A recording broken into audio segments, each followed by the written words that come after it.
नमस्कार मित्रों, स्वागत है आपका हमारे YouTube चैनल संस्कृत स्टडी पर। आज हम आपके सामने विश्वविद्यालय अनुदान आयोग द्वारा निर्धारित संस्कृत कोड 25 के पाठ्यक्रम की चर्चा करेंगे। तो NTA-UGC नेट द्वारा निर्धारित संस्कृत का जो पाठ्यक्रम है वह इस प्रकार है। इकाई 1, इसमें प्रथम इकाई में वैदिक साहित्य है। वैदिक साहित्य का सामान्य परिचय। इसमें सामान्य परिचय में वेदों का काल, मैक्स मूलर, ए वेबर जैकोबी, बाल गंगाधर तिलक, एम विंटरनित्ज, भारतीय परंपरागत विचार, साहित्य संहिता, संवाद सूक्त में पुरूरवा, उर्वशी, यमयमी, सरमापणी, विश्वामित्र नदी, इन 4 संवाद सूक्तों का वर्णन है। इनका हमें अध्ययन करना है। ब्राह्मण साहित्य, आरण्यक साहित्य, वेदांग, षड वेदांग जो हमारे कहे गए हैं, शिक्षा, कल्प, व्याकरण, निरुक्त, छंद, ज्योतिष, इनका सामान्य परिचय हमें करना है।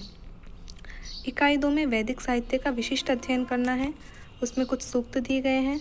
ऋग्वेद के ये प्रमुख सूक्त हैं: अग्नि, वरुण, सूर्य, इंद्र, उषस, पर्जन्य, अक्ष, ज्ञान, पुरुष, हिरण्यगर्भ, वाक और नासदीय सूक्त, इनका विशिष्ट अध्ययन है। शुक्ल यजुर्वेद के 2 सूक्त हैं: शिव संकल्प अध्याय और प्रजापति अध्याय। अथर्ववेद का राष्ट्राभिवर्धनम, काल और पृथ्वी सूक्त, इनका हमें अध्ययन करना है। ब्राह्मण साहित्य, प्रतिपाद्य विषय, विधि एवं उसके प्रकार, अग्निहोत्र, अग्निष्टोम, दर्शपौर्णमास यज्ञ, पंच महायज्ञ, आख्यान और शुनहक्षेप वांगमनस, इनका हमें अध्ययन करना है। उपनिषद साहित्य में हमें निम्नलिखित विषय वस्तु तथा प्रमुख अवधारणाओं का अध्ययन करना है। उसमें है ईश कठकेन, बृहदारण्यक, तैत्तिरीय और श्वेताश्वतर। वैदिक व्याकरण, निरुक्त एवं वैदिक व्याख्या पद्धति। इसमें ऋक् प्रातिशाख्य है जिसमें निम्नलिखित परिभाषाओं का हमें अध्ययन करना है: समानाक्षर, संध्याक्षर, अघोष, सूक्ष्म स्वरभक्ति, यम, रक्त, संयोग, प्रक्रिया और रिफित। निरुक्त के अध्याय 1 तथा 2, प्रथम और द्वितीय अध्याय हमारे लगे हुए निरुक्त के, जिसमें नाम, आख्यात, उपसर्ग और निपात, इनका हमें अध्ययन करना है। निरुक्त अध्ययन के प्रयोजन क्या हैं, निर्वचन के सिद्धांत क्या हैं और निम्नलिखित शब्दों की हमें कुछ व्युत्पत्ति करनी है: आचार्य, वीर, रथ, गो, समुद्र, वृत्त, आदित्य, उषस, मेघ, वाक, उदक, नदी, अश्व, अग्नि, जातवेदस, वैश्वानर, निघंटु। निरुक्त का 7वां अध्याय जिसको दैवतकांड कहा जाता है, उसका भी अध्ययन करना है। वैदिक स्वर, उदात्त, अनुदात्त तथा स्वरित। वैदिक व्याख्या पद्धति, प्राचीन एवं अर्वाचीन। ये हमारी इकाई 2 यहाँ पर समाप्त हो जाती है। और इकाई 3 में हमें दर्शन साहित्य का प्रमुख अध्ययन करना है। प्रमुख दर्शनों का हमें सामान्य परिचय करना है। एक बात ध्यान रखनी है कि दर्शन जो है हमारे 3 बातों पर आधारित होता है, वो प्रमाण मीमांसा, तत्व मीमांसा, आचार मीमांसा। प्रत्येक दर्शन में यही हमारा सिद्धांत होता है कि उस दर्शन में वो प्रमाण, प्रत्येक दर्शन में प्रमाण बताए जाते हैं कि हर दर्शन का अपना अपना अलग प्रमाण होते हैं। तत्व मीमांसा, उनके तत्व निर्धारित होते हैं। आचार मीमांसा होती है, तो हमें उनका सामान्य परिचय करना है। तो उनमें हमारे नास्तिक और आस्तिक दोनों ही दर्शन इसमें हैं। चारवाक, जैन, बौद्ध, ये हमारे नास्तिक दर्शन हो गए। न्याय, सांख्य, योग, वैशेषिक, मीमांसा, इनका हमें सामान्य परिचय पढ़ना है। इकाई 4 में दर्शन साहित्य का विशिष्ट अध्ययन भी करना है। इसमें सर्वप्रथम हमारी ईश्वर कृष्ण की सांख्य कारिका लगी हुई है, जिसमें सत्कार्यवाद, पुरुष स्वरूप, प्रकृति स्वरूप, सृष्टि क्रम, प्रत्यय सर्ग और कैवल्य का अध्ययन करना है। सदानंद जी द्वारा रचित वेदांत सार जो है वो वेदांत दर्शन पर आधारित है, जिसमें हमें अनुबंध चतुष्टय, अज्ञान, अध्यारोप, अपवाद, लिंग शरीरोत्पत्ति, पंचीकरण, विवर्त, महावाक्य, जीवन मुक्ति, इनका अध्ययन करना है। अन्नम भट्ट जी द्वारा कृत तर्क संग्रह तथा केशव मिश्र द्वारा तर्क भाषा, इनमें से हम कोई भी एक ग्रंथ पढ़ सकते हैं। दोनों जो है न्याय और वैशेषिक पर ही आधारित है और अच्छा होगा अगर हम दोनों ही पढ़ लें। तो इसमें हमें पदार्थ, कारण, प्रमाण, प्रत्यक्ष, अनुमान, उपमान और शब्दी 4 प्रमाण हैं। प्रामाण्यवाद और प्रमेय, इनका अध्ययन करना है। लोगाक्षी भास्कर का अर्थ संग्रह करना है। पतंजलि का योग सूत्र, जिसमें व्यास भाष्य द्वारा निर्धारित चित्त भूमियाँ, चित्तवृत्तियाँ, ईश्वर का स्वरूप और योगांग, इनका हमें समाधि और कैवल्य, इनका भी हमें अध्ययन करना है। बादरायण जी द्वारा कृत ब्रह्म सूत्र यानी शंकर भाष्य, विश्वनाथ पंचानन न्याय सिद्धांत मुक्तावली, जिसका अनुमान खंड केवल हमें करना है, और सर्वदर्शन संग्रह, जिसमें के अनुसार हमें जैन मत और बौद्ध मत का अध्ययन करना है। इकाई 5 इकाई 5 में हमें व्याकरण एवं भाषा विज्ञान का अध्ययन करना है। इकाई 5 में हमें व्याकरण एवं भाषा विज्ञान का अध्ययन करना है। सामान्य परिचय निम्नलिखित आचार्यों का हमें सामान्य परिचय करना है। पाणिनि, कात्यायन, पतंजलि, भर्तृहरि, वामन, जयादित्य, भट्टोजी दीक्षित, नागेश भट्ट, जैनेन्द्र, कैयट, शाकटायन, हेमचंद्र सूरि, सारस्वत व्याकरणकार। पाणिनीय शिक्षा, भाषा विज्ञान, भाषा की परिभाषा, भाषा का वर्गीकरण, आकृति मूलक एवं पारिवारिक वर्गीकरण हमें करना है। ध्वनियों का वर्गीकरण जो है हमारा स्पर्श, संघर्षी, अर्धस्वर, स्वर, संस्कृत ध्वनियों के विशेष संदर्भ में, और मानवीय ध्वनि यंत्र, ध्वनि परिवर्तन के कारण, ध्वनि नियम, ग्रिम, ग्रासमान और वर्णन, इनका हमें अध्ययन करना है। इसमें अर्थ परिवर्तन की दिशाएं एवं कारण, वाक्य का लक्षण व भेद, भारोपीय परिवार का सामान्य परिचय, वैदिक संस्कृत एवं लौकिक संस्कृत में अंतर, भाषा तथा वाक्य में अंतर, भाषा तथा बोली में अंतर, ये सभी हमें भाषा विज्ञान में अध्ययन करने हैं। इकाई 6 व्याकरण का विशिष्ट अध्ययन।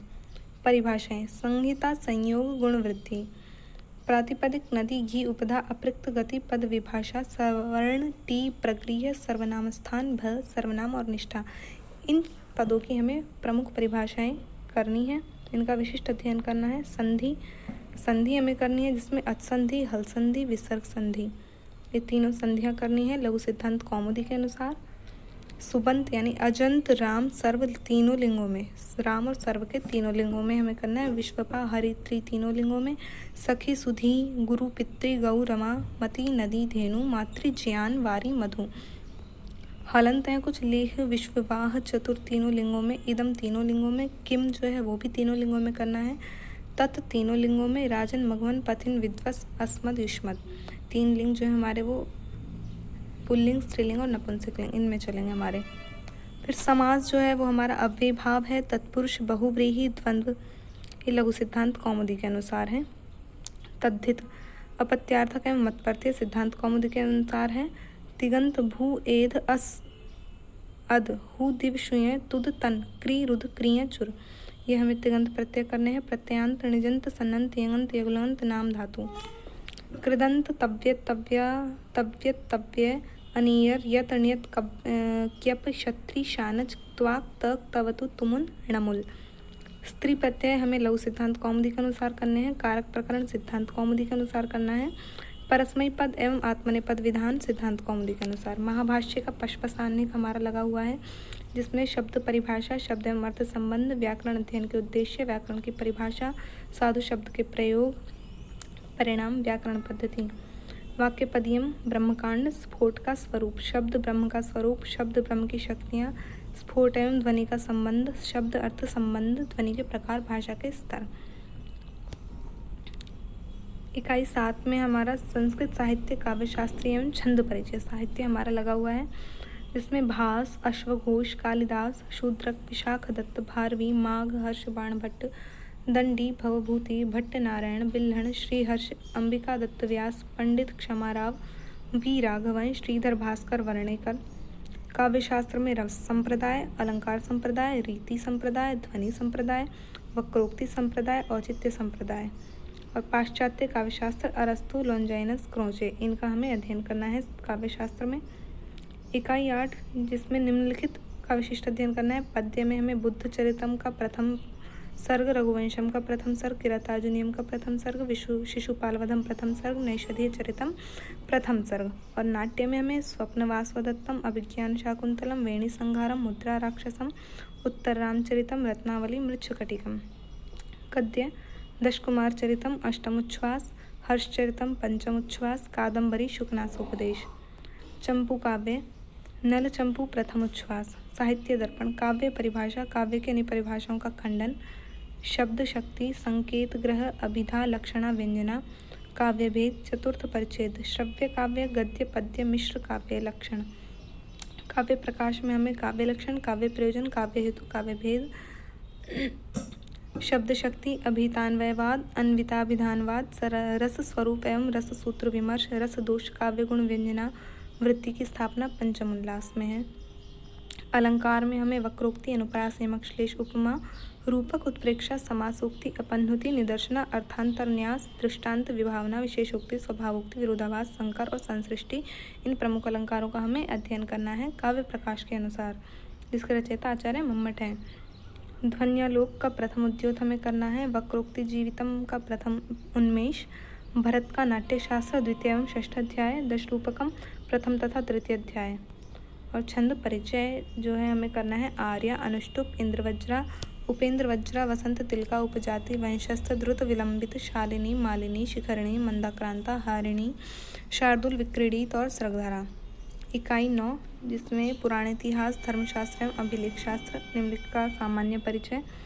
रामायण, महाभारत और पुराण, इनका हमें सामान्य परिचय करना है। प्रमुख स्मृतियों का सामान्य परिचय, अर्थशास्त्र का सामान्य परिचय, लिपि, ब्राह्मी लिपि का इतिहास एवं उत्पत्ति के सिद्धांत, अभिलेखों का सामान्य परिचय करना है। इकाई 10 निम्नलिखित ग्रंथों का विशिष्ट अध्ययन करना है। कौटिल्य का अर्थशास्त्र प्रथम, विनयाधिकारिक प्रकरण करना है हमें, प्रथम प्रकरण। और मनुस्मृति प्रथम, द्वितीय तथा सप्तम अध्याय लग रहा है। याज्ञवल्क्य स्मृति का व्यवहाराध्याय, लिपि तथा अभिलेख में गुप्तकालीन तथा अशोककालीन ब्राह्मी लिपि, अशोक के अभिलेख, प्रमुख शिलालेख, प्रमुख स्तंभलेख, मौर्योत्तरकालीन अभिलेख, कनिष्क के शासन वर्ष 3 का सारनाथ बौद्ध प्रतिमा लेख, रुद्रदामन का गिरनार शिलालेख, खारवेल का हाथी गुम्फा अभिलेख, गुप्तकालीन एवं गुप्तोत्तरकालीन अभिलेख, समुद्रगुप्त का इलाहाबाद स्तंभ लेख, यशोधर्मन का मंदसौर अभिलेख, हर्ष का बांसखेड़ा ताम्रपट्ट अभिलेख, पुलकेशिन द्वितीय का ऐहोल शिलालेख। ये हमारा यूजीसी नेट जेआरएफ का सिलेबस है। विश्वविद्यालय अनुदान आयोग द्वारा निर्धारित संस्कृत के कोड 25 का ये पाठ्यक्रम हमने आपको बताया है। अगर आप भी किसी कॉम्पिटिटिव एग्ज़ाम की तैयारी संस्कृत के माध्यम से करना चाहते हैं, नेट जेआरएफ अथवा पीजीटी, टीजीटी, टेट या किसी भी कॉम्पिटिटिव एग्ज़ाम की आप तैयारी करना चाहते हैं, तो जुड़े रहिए हमारे यूट्यूब चैनल संस्कृत स्टडी से। धन्यवाद।